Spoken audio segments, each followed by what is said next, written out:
Turen fra Haslev til København i myldretiden er blevet meget bedre for virksomhedsejer Lasse Hovengård.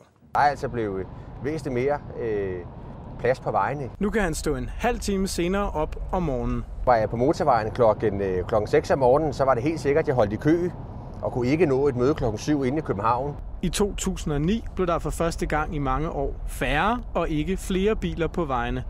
I Danmark er faldet størst på de sjællandske veje, hvor der er blevet 2% færre biler. Det lyder måske ikke af meget, men det er det. Prøv at tænke på Køge Bugt motorvejen ind til København om morgenen og ud fra København om eftermiddagen.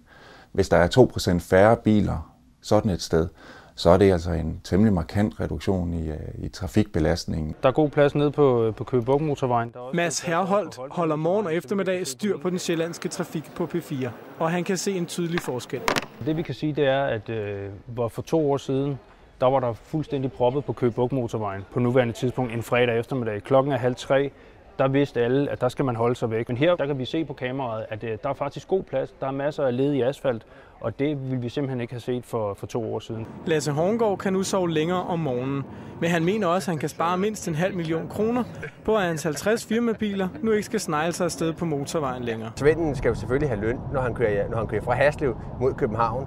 Så på den måde, så er der selvfølgelig penge at spare ved, at vi kan komme noget hurtigere frem. Jeg er ret sikker på, at det er finanskrisen.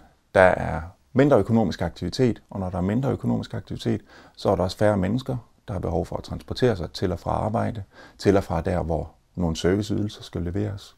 Der er færre varer, der skal transporteres rundt.